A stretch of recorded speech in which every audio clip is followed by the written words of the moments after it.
si hay algún recurso pavote, simple, sencillo, es el recurso de aclaratoria. Tanto es así, tan fácil, tan simple, tan sencillo es él, que la doctrina ha discutido si se trata o no se trata de un verdadero recurso. A ese límite llega este muchacho recurso de aclaratoria.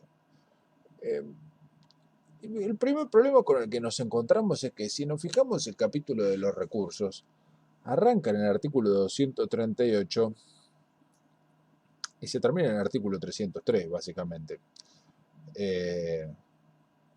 Y si lo buscan ahí, no van a encontrar el recurso de aclaratoria con un capítulo propio ni nada que se le parezca. Lo van a encontrar mencionado alguna que otra vez en el recurso de apelación y chao. Ahora, ¿es un recurso en sí? Porque después está normado, está regulado en otros artículos, está en el artículo 36 y en el 166 al hablar de la facultad de los jueces o de la actividad posterior a la sentencia definitiva de primera instancia. Pero, sin embargo, se trata de un verdadero recurso. Acá en este cuadro que les dejo hay algunos que discutieron acerca de si se trata o no se trata de un recurso, pero sí, claro que se trata de un recurso, no le vamos a sacar esa categoría porque obviamente, como todo recurso, lo que tiende a poner en evidencia es un error. Y si de eso se trata, si se trata de un error, entonces básicamente van a tratarse de actos de impugnación de los que estemos hablando. Ahora, ¿qué clase de errores son los que se cuestionan a través de la aclaratoria? Bueno, la aclaratoria nos va a servir para enmendar, primero, omisiones que contenga la resolución, errores materiales, meramente materiales, o conceptos oscuros. Ahora vamos a ver de qué se trata eso. Pero son básicamente esa la clase de errores que tiende a solucionar el recurso de aclaratoria. ¿Qué es lo que hace falta para que se trate el recurso de aclaratoria? Lo primero que tiene que pasar es que obviamente se interponga en tiempo. Si yo voy a interponer un recurso de aclaratoria, tengo 3 días para interponerlo. Obviamente todos los plazos, como ustedes bien saben, corren desde la notificación. Voy a tener 5 días si la aclaratoria la estoy interponiendo ante la Cámara en el marco de un recurso de apelación. Moto. Obviamente van a estar legitimados para interponer el recurso las partes, en principio, en primer lugar, y obviamente los terceros que se vean afectados por el dictado de la resolución que contenga el error, la omisión o el concepto oscuro. Error material, ¿no? Una vez que se dicta la resolución aclaratoria, pasa a integrar un todo con la resolución que está aclarando, ¿sí? O sea, no es que vamos a tener dos resoluciones. Va a haber que leerla como si se tratara de una sola resolución. No es que se segmenta la resolución en varias partes, no. Vamos a tener una resolución con un añadido que es una aclaratoria por el error material, el concepto oscuro o la omisión en la que pueda haber incurrido el magistrado. ¿Qué resoluciones son susceptibles del recurso de aclaratoria? Básicamente todas. Toda resolución básicamente es susceptible de ser aclarada a través de ese recurso de aclaratoria. Todos los recursos, o sea, todas las resoluciones judiciales van a ser susceptibles del recurso de aclaratoria.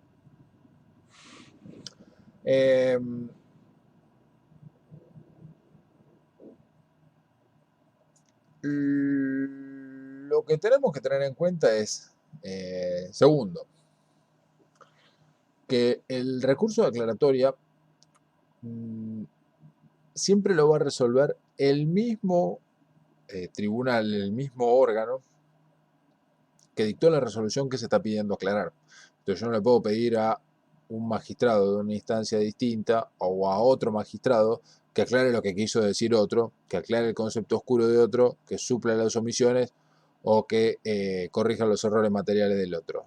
Solo se lo puedo pedir al mismo que dictó la resolución que yo quiero a que se aclare.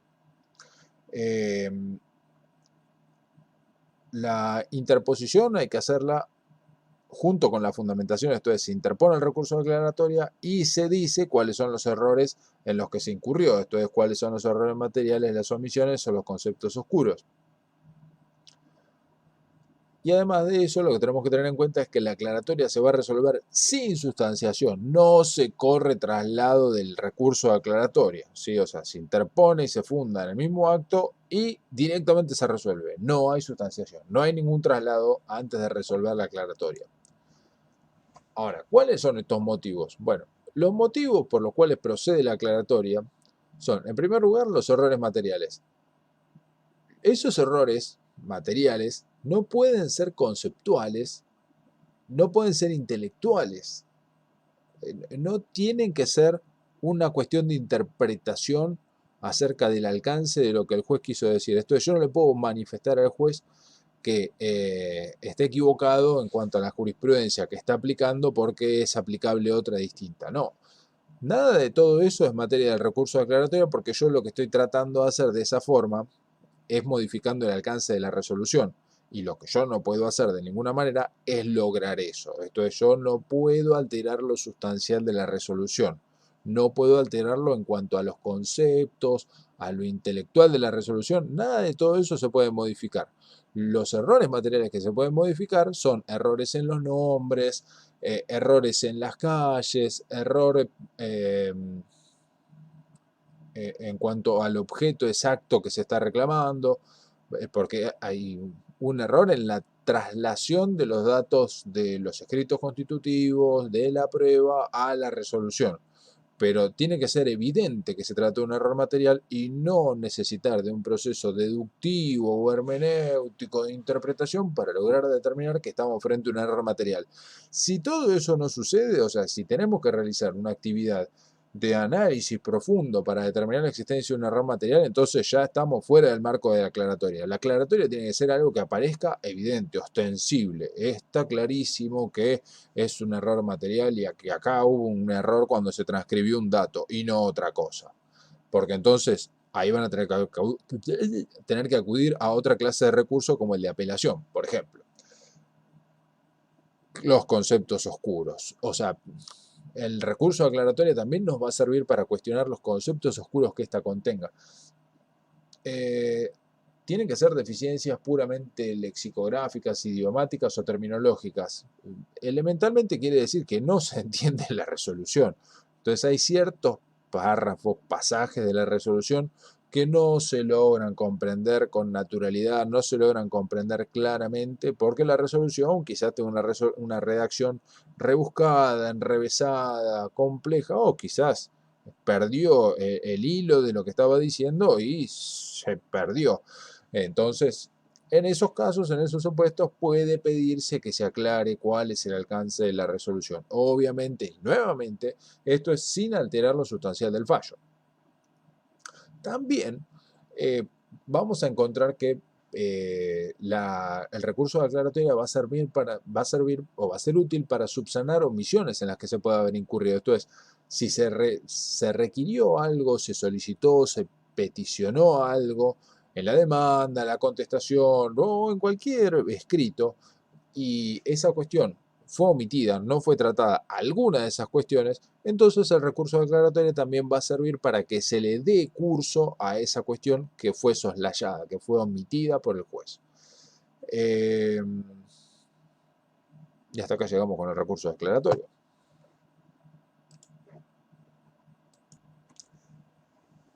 De su lado, el recurso de reposición o revocatoria, también llamado remedio,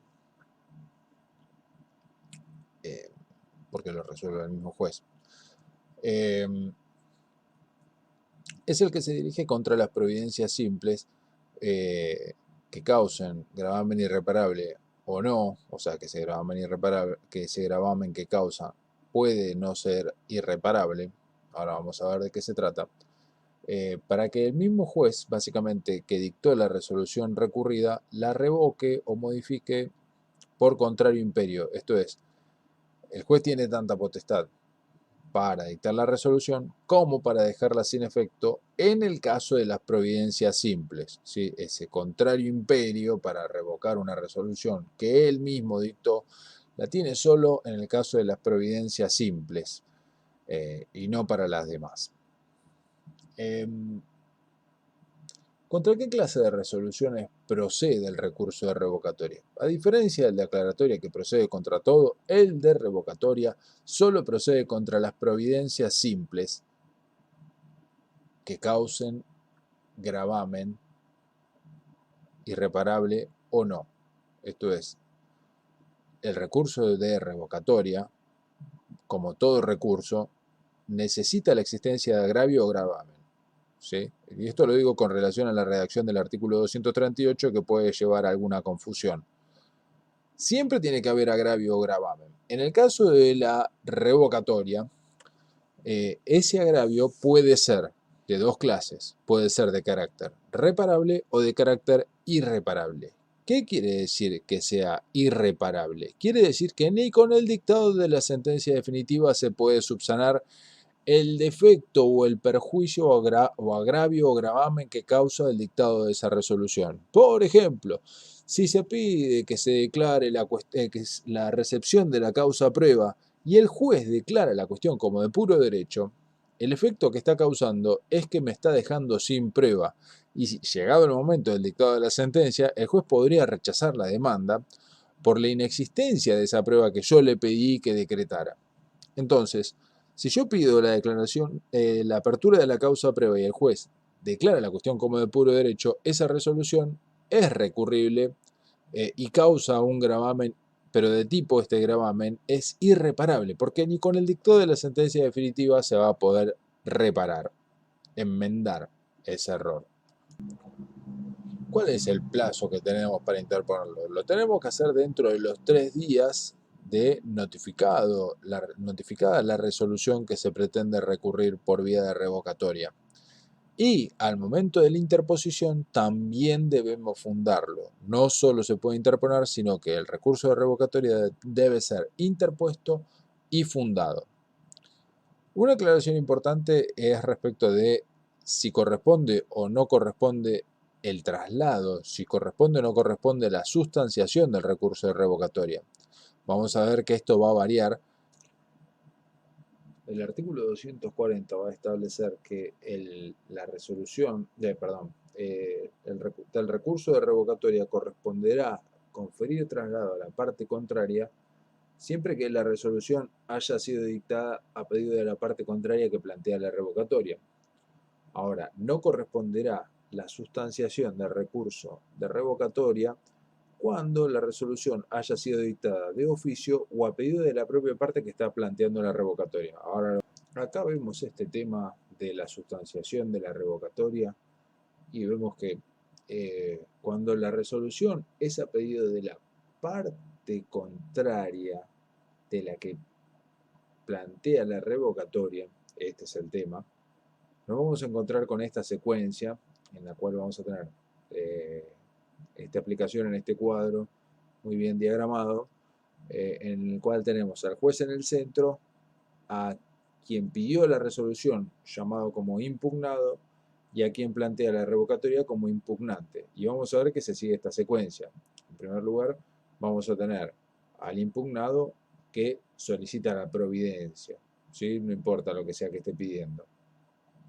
El juez a eso le va a dar una respuesta a través de una providencia simple. Esa providencia simple se va a notificar por nota a ambas partes.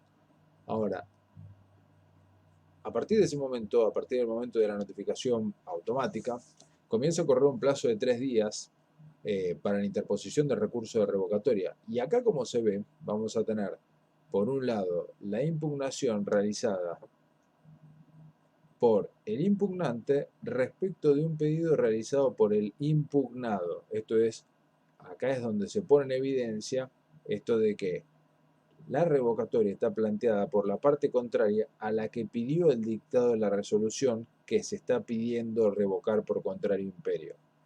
En ese caso, en el caso de que lo pida la parte contraria, en ese supuesto es cuando corresponde el traslado de los fundamentos formulados por el impugnante, por quien planteó la revocatoria, va a corresponder el traslado a la parte contraria y esa notificación va a obrar por nota también por el plazo de 3 días. Puede contestar o no el impugnado y después de eso necesariamente el juez dicta resolución sin más trámite, salvo el supuesto muy excepcional, rarísimo, nunca visto, es una rara avis realmente, en que existan hechos controvertidos para resolver la revocatoria y el juez puede ordenar la formación de un incidente para la demostración de esos hechos. Pero si no es ese el caso, que es lo que sucede en la mayoría de los casos, la mayoría de los supuestos, entonces el juez directamente pasa a resolver la revocatoria a pedido de la parte contraria a la que pidió la resolución. Y una vez que se dicta la revocatoria, obviamente acá hubo sustanciación previa, por lo cual lo resuelve mediante una sentencia interlocutoria. Esa resolución se va a notificar por cédula a ambas partes desde ya y vamos a tener que se abren dos posibilidades. Uno, para el impugnante, esto es para quien planteó la revocatoria, si no lo hizo acompañado de otro recurso, ya no puede plantear la apelación. Esto es, para poder interponer un recurso de apelación, el impugnante, esto es quien plantea la revocatoria, necesariamente tiene que interponer el recurso de revocatoria. Este es un supuesto de excepción a los principios de unicidad de las vías recursivas, por el cual el recurso de revocatoria se va a poder intentar con apelación en subsidio. Esto es, va a poder intentar los dos recursos. ¿Qué quiere decir esto de la apelación en subsidio? Recurso de revocatoria con apelación en subsidio. Quiere decir que para el caso de que no prosperara el recurso de revocatoria, esto es que el juez no le diera la razón a quien interpone la revocatoria, deja desde ese mismo momento interpuesto el recurso de apelación. Para el caso de ser desestimada la revocatoria, debe concederse, o él plantea que debe concederse, el recurso de apelación. Obviamente para poder hacerlo, tiene que hacerlo todo en el mismo momento. Si no lo hacen de esa manera, entonces la resolución del juez causa ejecutoria, lo que quiere decir que no puede ser cuestionada de acuerdo al artículo 241. Una vez que se dicta resolución en el recurso de revocatoria, ya esa resolución que se dicta causa ejecutoria, salvo este supuesto, salvo el supuesto de que quien interpuso la revocatoria lo haya hecho con apelación en subsidio. Pero también puede suceder que se deje sin efecto la resolución. Y como ven, el impugnado, obviamente acá no tuvo la posibilidad de plantear ningún recurso respecto de esa resolución, porque obviamente no tenía agravio. Pero ahora sí lo tiene. O sea, si se le llega a revocar la resolución que él pidió, entonces ahí sí él tendría agravio. La pregunta es, ¿podría plantear a su vez un recurso de revocatoria contra la resolución del juez que revocó por contrario imperio su resolución anterior? No, claro que no. El juez puede revocar por contrario imperio una vez cuando la ley se lo habilita, pero no vivir dictando una resolución con un sentido y a la semana con otro y así sine die hasta que tome una decisión sobre la cuestión. Entonces, una vez que se dicta resolución, el juez toda la posibilidad que tiene es de que revocar por contrario imperio una vez. Ahora, ya habiéndolo hecho, entonces el impugnado no se queda sin recurso, ya no tiene recurso de revocatoria, pero lo que sí puede hacer es apelar esa resolución dentro del plazo de 5 días, que es el plazo que tiene para interponer el recurso de apelación. Ahora, cuando la resolución se dicta de oficio o a pedido de la propia parte que pidió la resolución, que se pide revocar por contrario imperio, entonces vamos a ver que la secuencia ya no va a contener el traslado de los fundamentos, porque se va a hacer sin sustanciación, de acuerdo al artículo 240. ¿Qué quiere decir esto? Esto es, si el impugnante, esto es, ahora vamos a ver que quien pide la resolución va a ser la misma parte que plantee la revocatoria. Entonces, el impugnante pide algo, una providencia cualquiera, solicita, le pide algo al juez. Y el juez lo que hace es dictar una providencia simple mediante la cual deniega lo que la parte pidió. ¿Qué sucede? Obviamente después de eso se notifica en forma automática la resolución y dentro del plazo de 3 días de notificada, la parte que pidió la resolución y fue denegada puede interponer el recurso de revocatoria. De ese recurso de revocatoria no se va a correr traslado, porque es precisamente ese supuesto en el cual no se corre traslado, cuando es a pedido de la propia parte que plantea la revocatoria. Esto es, si es la misma parte la que plantea la revocatoria que la que pidió la providencia, entonces en ese supuesto no corresponde la sustanciación del recurso. Ahora, por eso directamente, interpuesta la revocatoria, corresponde nada más que el juez resuelva la revocatoria y una vez resuelta, se notifica por cédula. Si el impugnante consideraba que, si el juez sostenía su criterio, debía plantear la apelación, para poder hacerlo tenía que hacerlo con apelación en subsidio, al igual que el supuesto que vimos anteriormente. Desde ya, de la misma forma, el impugnado, esto no se trata elementalmente básicamente del impugnado, sino de la parte contraria a la que se dictó la resolución. Si esta resolución se modifica, esto es, si se termina haciendo lugar a lo que plantea la parte que pidió la providencia porque se revoca por contra el imperio, entonces, en el mismo supuesto que el anterior, la parte no podría plantear revocatoria, porque obviamente el juez no puede revocar de vuelta la resolución, pero sí lo que puede hacer es plantear la apelación de manera directa contra la resolución que resuelve la revocatoria interpuesta por la parte contraria.